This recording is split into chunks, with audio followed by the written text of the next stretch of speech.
Hi guys! Welcome back sa ating YouTube channel. My name is Adelina. So ngayon po, ang gusto kong i-share sa inyo ay yung atin pong Ana Campos na nandun sa itaas. Kung bago po kayo dito sa ating channel guys, ay huwag po sana ninyong kalimutang mag-subscribe at i-hit po ninyo ang bell button para po ma-notify po kayo kapag may bago tayong video. At samahan po ninyo ako guys at i-share ko sa inyo yung pag-aalaga ko ng anak. Tara, ito. So, andyan po yung ating guys, eto. Yeah, meron tayong mga ibang sakis dito. Maliban sa ating mga boros, ay mga nakasabit pa po tayong iba ditong mga sakis gaya nito. Yung mga iba pa nating mga sakis dyan. Hindi ko pa nasisilip guys kung ano nang itsura niyan kasi nasa taas sila. So, paminsan-minsan sinisilip ko po kung ano na kalagayan ng ating mga sakis dyan sa itaas. Ayan.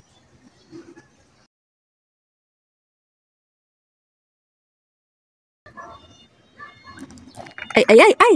Patay, nasagi ko yung borostel.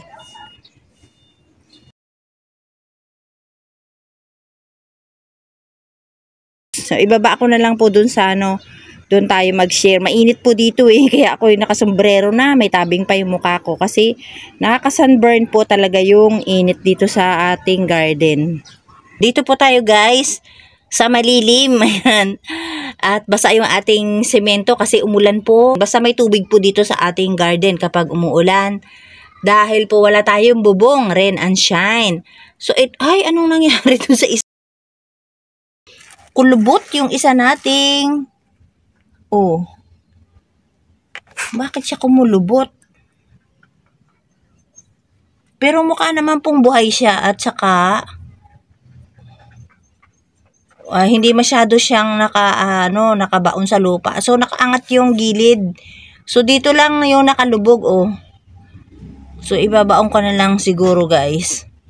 Hindi siya masyadong nakakapit sa lupa. Pero ano naman po siya, buhay. Bali kulubot lang yung niya. Yung dahon niya, pero mabubuhay yan. Gusto ko rin po ito kasi kapag naiinitan po, kapag summer po, maganda yung kulay ng kanilang mga dahon. Pero syempre ngayon po ulan ng ulan, iinit ng, katulad ngayon, sobrang init, pero mamaya babagsak na naman yung ulan. So ganun po yung panahon natin ngayon. Ayan, dito naman po, mataba yung mga dahon Ayan taba niya Yung isa lang talaga ng lubot, yung isang puno, payat siya. Ito gumapang na po siya madami na siya. So, ang puno niya nandito lang, tapos gumano na siya sa banda doon. Yung una po, nung may tanim ako nitong sa ating mini garden is maliit lang po yung aking pot. So ngayon, yung ating pot na nabibili talaga na ganito mayroon siyang pangkawit o pangsabit. Matitigas naman po ang dahon Yun nga lang po, ito, ang ginagawa ko po dito sa pag-alaga. Ayaw po niya ng masyadong tubig guys. Pero kapag ulan, gusto naman po ng ating mga sakis kung ulan. Wag lang po yung talagang galing sa gripo na lagi natin siyang dinidilig. So ito ay parati nga po silang basa kasi panay po ang ulan. Pero umiinit naman, so nakakabawi. Nakakasagap sila ng init ng araw tapos umuulan. So wag lang po yung ulan ng ulan tapos wala man lang sikat ng araw. Yung iba po talagang bumibigay kapag ulan ng ulan, hindi man lang po sumisikat yung araw o hindi man lang umiinit, bumibigay po sila. Pero kapag ganito, uulan siya ng 2 araw, tapos susunod naman mainit o kaya uulan sa maghapon, kinabukasan ay init. Hindi po pare-parehas, basta nagkakaroon po ng init. Okay naman po sila katulad nito ni Akala ko nga po malulusaw sila kasi ulan ng ulan. So na-try na natin siya na pwede po siya sa ulan. Basta po ang mahalaga dito sa ating mga inaalagaan is marami pong butas yung ating pot. At talagang kapag umulan naman, talagang bababa yung kanilang tubig o lalabas dyan sa ating pot. Kahit po moist yung kanilang soil is mainit naman. Ayan. At saka hindi masyadong nakabaon yung kanilang puno sa lupa. Basta konti lang, yung mga ugat lang yung aking ibinaon sa lupa. Tapos, yan, nakaangat sila. O yan. Pero dumami na po itong, meron pa dun sa ilalim na nagkakaroon ng bagong suloy. Ayun nadadaganan pa. Kasi nagpatong-patong na po itong, at ayan yung bago, yan bagong tumutubo guys. Ayan, nasa ilalim na.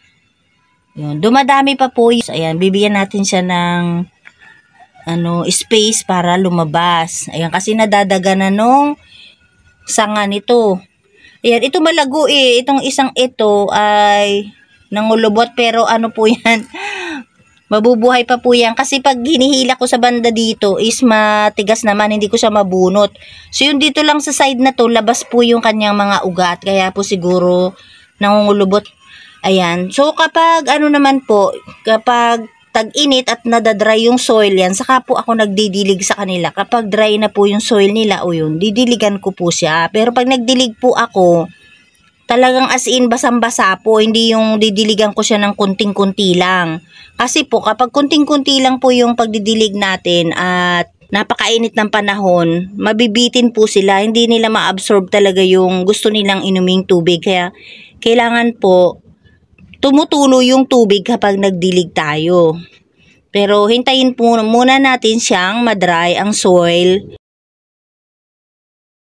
Tag-ulan, kaya po ganito ang kulay nila, nagiging green. Pero meron pa rin naman pong pakunti-kunting brown sa ilalim. Ayun yung sa likod ng kanilang mga dahon. Meron tayong mga pinropang dahon. So yung mga natanggal niyang dahon guys, nilagay ko lang dito. Ayan may ugat na po siya ililipat ko sana, kaso may ugat na, nakakapit na yung dulo. Tapos yung dito, ganun din po. Mali din ang pagkakalagay ko. Kaso nakakapit na po yung ugat, hindi na natin siya matanggal. So, nadadaga na nito. Yung dalawang ito, nagaling dito, nangungulubot. Pero ayan pa rin po sila, Hindi pa naman siya namamatay. So, ibig sabihin, buhay pa talaga sila. Kaya lang, kulubot lang po yung dahon niya. So, ito, meron din tayo ditong pinropang dahon. Ayan, nakakapit na rin. So, dali din lang po magpropa. So, tanggalin lang natin yung dahon, tapos ipatong lang natin dito sa ating pot. Pagdating ng summer, mag-update tayo para makita din po ninyo yung magandang kulay nito. Dahil gusto ko rin po siya, pero talagang marami po tayong gusto sa ating mga sakis dahil magaganda po yung mga dahon nila kapag sagana po sila sa init ng araw. Ito rin po ay kasama ng mga burritos na nauulanan at naiinitan. Mga bago pong ngayon lang po nakapanood, ang atin pong garden wala pa pong bubong. 3 taon na po na walang bubong ang ating garden o mahigit na buhat po nung umpisang mag-alaga ng cactus and succulent. Meron lang po silang net na manipis yung kulay green dahil pag malalaki po ang patak ng ulan, ang aking mga crested, so natatanggal po yung mga dahon nila kapag sobrang lalaki ng patak ng ulan. Na pipilter niya yung ulan. So nasasala niya, pagbagsak po ng ulan is manipis na o maliliit na. Kaya hindi na po masyadong malakas ang bagsak sa ating mga sakis. Kaya hindi na po natatanggal yung mga dahon nila. Pero kung sa init naman po ang pag-uusapan, hindi naman po nabawasan yung init. Masyadong mainit pa rin po. Pero kung black, ayun, hindi po masyadong naiinitan kapag black. Pero hindi naman po gumaganda ang kulay ng mga dahon ng ating mga sakis kapag black po yung inilagay. Tapos yung ating black net, inilagay ko na lang po sa gilid ng ating garden para po hindi pumasok ang mga ibon dahil wala silang ginawa kundi bunutin yung aking mga tanim. Hinuhukay nila at saka hinuhulog yung mga tanim ko sa sahig o sa semento. Gusto ko sana ganito. Ang tataba po nito guys. Yan. Kapag malusog na sila, magiging ganyan po sila lahat. Ang pating mix po ay 70% na lupa at saka 30% na pamis. So, yan po ang ating bago. Hindi naman po sobrang bago. Basta yun na po yung ipinalit natin dun sa dati nating soil na 70% na pamis at 30% na lupa. So, pinagpalit ko lang po yun guys sa mga bago pa lang pong nanood. Ganun po dati ang aking soil mix. Dati po, nag-iiba-iba po ako ng soil mix, gagawa kong 50-50, kung saan po gumanda yung ating mga plants. So ayan, tingnan natin to guys kung gaganda itong. Pero matibay naman po yung pagkakakapit nila dun sa mga tangkay kapag hinila mo naman yung dahon. Oh, nakakapit pa rin. So ibig sabihin, buhay pa rin siya. Pangit lang po talaga ang kanyang dahon na nangungulubot. Ito po ay ibabalik na natin doon sa ating pinagsabitan. So, ito guys, ibabalik na natin siya. So, ayan, dyan na siya uli sa ating sabitan. At ang taas na po ng araw.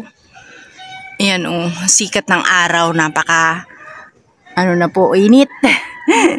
Kaya kahit po maaga pa lang dito, mainit na, siguro mga 9 na. Kasi nung umakyat ako, mas maaga pa po. May bulaklak po pala guys, si Werdermani. Ito maraming beses na po yan nagkaroon ng flowers, yung ating Werdermani. Ayan.